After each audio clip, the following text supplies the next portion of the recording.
Hello guys, welcome back to my channel. So if you watched my series, I am on a series of emotional abuse in relationships and parenthood. Next week, this is the last part of the video. Next week I'll be talking about um, possible solutions for emotional abuse in relationships and possible solutions in emotional abuse in parenthood. So if you know you've not watched those videos, please kindly go back, watch those videos, and then come back to watch this so you understand where we're coming from. Okay, hi guys, I missed you guys. So if you know you're new, and if you know you're old and you've not subscribed to my channel, you're hurting me, okay? Please subscribe to my channel. I'm going to wait 2 seconds. Don't forget to turn on the bell notification. Thank you guys. So straight into the video. But today our quote for the day is: the act of self-confidence is self-control, not an attitude. It's a result of self-awareness. I hope you can think about that and let it sink well into your spirit. Let it edify your soul. Okay, so now straight into the video without wasting time. The remaining 5 tips on emotional abuse in parenthood. That's what we're talking about today, so stay tuned guys, okay? Now, number 1 is random emotional outburst. That is if you find out that it's easy for you to cry. I'm talking to myself. I cry a lot. Like, I cry a lot, not for any bad reason. I just cry a lot in movies. If someone is saying something so touching, I cry a lot. No, not that. But tearing a lot means you are always emotionally hurt. You are always emotionally hurt. You are you find out that if someone hurts you, it gets to you really deep. Like, it's as if the hurt has been coming for a long time. That's a sign that you had an emotional upbringing, an abusive upbringing. Okay, we need to watch that. Okay. 2, overly affectionate to strangers. You understand? I'm not saying being good is a bad thing, but sometimes we overdoing it becomes bad. People tend to take advantage of us. People tend to use us. People tend to misuse us too at the same time. So sometimes you need to know when to pump the brakes and be like, oh, this is enough. I've done enough. Okay. It took me a while to realize that, and I had to start working. I had to start learning how to say no, because I just wanted to make sure that I was not hurting anybody's feelings. I was not making them feel good enough. I felt like it wasn't still enough. There's still something I had to do more to make them feel better. And at that time I was already exerting myself, exerting my energy, exerting my positive energy, and by the time they are gone, I'm left drained, and I'll have to start rebuilding myself again. Or sometimes I lose more than I bargained for. Okay, watch that. If you know that you do things too much, most times I'm like, no, I just want to be nice. No, you can be nice and still be strict, disciplined. I won't say strict, disciplined at the same time. You know when to stop, you know when to start, you know where to take a pause, you know where to take a bow and be like, I'm done. Okay, that's 2. 3 is hostile to others and animals, especially classmates, becoming emotional abusers yourself. Now, I don't know how you went to school, but most times I was bullied from GS1 to SS1. I was being bullied in school, and it wasn't for anything. It was mostly for my body size and for my age. I was the youngest in my class. I got to GS1 at the age of 8, I think. Yeah, 8, 9. So I was really tiny, and then being in a boarding house, they were always bullying me. I got to university and I was not being bullied. I was bullied, but book wise I was bullied because before I will feel like I've learned something, they've already like gone very far. And then when you go to meet them and be like, please, I don't understand it. This is very simple now, I don't understand it. And then I start feeling bad, like, oh, why did I ask for help? I shouldn't have asked for help. I would have just tried to figure this out on my own. And at the point, it got to me that I started having to figure out shit on my own. I had to do my stuff by myself, no matter what it was. And I just felt like me doing it by myself would avoid the insults and all. And it's not good. We don't have to be hostile to people to prove a point that we're in power. Power is not about being hostile or proud or egoistic. It's about you being able to gracefully manifest your true self without compromising who you are.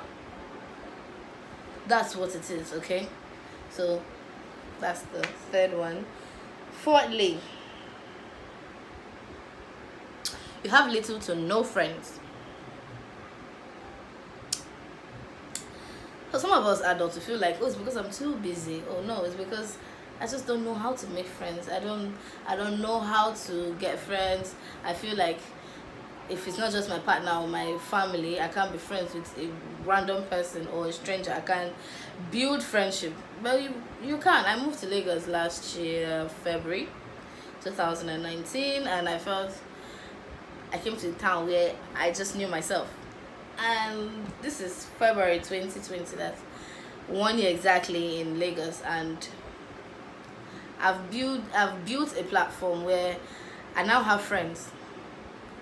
I might not see them every day or every month or whatever, but we get to chat, we get to FaceTime, we get to hang out on necessary days, we get to check on one another.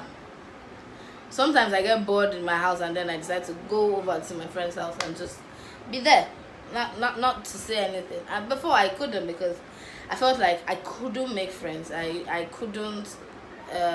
I can't be what they want. What if I'm not okay enough? What if I'm not good enough? And then my size, it made it very difficult for people to want to be friends with me too, because you feel like, oh, I don't want the attention. Whenever people are about mouthing you or body shaming you, I can't stand it. And they will ask me, why are you friends with that kind of person? Why are you friends with that kind of girl?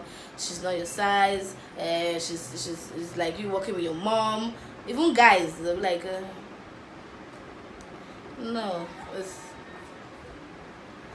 it's not it. I feel like no matter how bad it is, there's someone out there that wants to be friends with you. There's someone out there praying to just be friends with you, just to meet someone just like you. So please go out there, mingle, get friends, hang out on the weekend, go out, okay? Go out. Stop just locking yourself in. If you know you are not the type that has anything to do with going out, and you can't just go and sit down and walk on the road and be like, hello, can we be friends? No. Social media is a good place to become friends with people. Facebook, Instagram, Twitter, even YouTube, okay? I have YouTubers as my friends, and it's from becoming a YouTuber I became friends with them. So you could do it, okay? Instead of you just feeling like you are enough. I'm not saying have the whole world as friends, but 2, 3 won't hurt you, okay? Just have friends that you know that you vibe on the same frequency, okay? Now, lastly is this one I do a lot. So most of all these things I wrote from my personal experience. Repressing your emotions, repressing your feelings. So I can be really sad right now and decide not to say anything. I could be heartbroken and still smile. I could be hurting really inside. I could be depressed and still be laughing and jumping and playing, and I'll even laugh more and you feel like everything is okay. And it's not, I found out that it was making it worse. So whenever I come home, I will now break down, I'll start crying, or I hide it to the point where I can't hide it any longer. And sometimes I have this outburst in uncomfortable places. The last one I had was with someone I was dating, and I just had this outburst where I was talking about everything that was not supposed to be talked about. And my best friend was there and she was like, oh my god. And she was like, Ele, I want to show you something. Come and see. She had already typed out the message and I was like, Ele, you are going again. And I was like, oh. So being someone who battles with depression, I had to find a way to open up myself. I've had to find a way to make people comfortable around me. If I'm not feeling good, if I'm not feeling at my best, I tell you, oh sorry, I'm not in a good mood, can we do this later or the next day? I have to deal with myself first. I have to deal with my emotions, put them in check first before I could relate to anybody. So I don't just start transferring aggression or transferring hate that was not meant to be there in the first place, or taking things too personal, or making conversations turn into quarrels or fights, or even break up at the most. Or even losing a business contract because you were too childish to put your feelings in order, or you were too childish to handle a little criticism or something. And it's not good. If you feel like crying and you feel like you're in a comfortable place to cry, please do cry, okay? If you feel like you want to scream your lungs out, do it responsibly though. Don't say I sent you to do something bad. Do responsibly. And allow your feelings. Learn to embrace your feelings. Learn to embrace yourself. Learn to tell yourself it is okay not to be okay. I had to learn that. I had to tell myself, no, don't cry. So no, if I want to cry, I cry now. Man, even if I'm on social media or I'm on live Instagram and I say something or somebody saying something that gets to me, I'll cry. I'll cry. Not because I'm trying to I'm trying to build a pity party. No, I'm just trying to let out that emotion so it's gone. And when I'm done crying, I'm okay. I am okay, I'm good, I'm fine. And that's how you should do it, okay? That's how you should do it. And lastly, bonus tip is lots of guilt. You feel guilt and then you carry this guilt so much that it is exhausting. Most times you are feeling guilty for something that doesn't even need that much attention. You feel you have to put in too much emotions, you have to put in too much effort. Sometimes you even overdo it, that you're trying to okay, typical example, you enter a bus, you are supposed to pay, they've told you it's 200 naira to your destination, and then you get there and the person is arguing 250 with you. Oh no, I said 250. Oh no, you said 200. It was 200 you said. Oh no, I don't think so. No, it's 200. Except when it's trying to be an issue. But if it's something you could talk about, it's 200. Even the person is not saying, oh, you're lying. You know that you said 200. Give the person this 200 and please move on. Don't try to be nice and now go and start giving 300 and say, oh, to make up for your troubles. No. Except you know that you intentionally or unintentionally hurt this person. Then you can make up. But don't make up for something that you know that it was not your fault. And if it's your fault, you can carry so much guilt for so long. Not forever. For so long. As long as you have made peace with yourself and the person, you are good. Okay? You are good. Don't carry guilt that will force you into doing things that you didn't plan to do, or making you do things that you are not supposed to do. Make sure you do things that justify you and your spirit. Don't do things to justify other people's feelings. Where was your feelings when they were hurting yours? Where was their feelings when they were hurting yours? Somewhere drinking beer in a club. So, but with that being said, this is the end of my emotional abuse in parenting.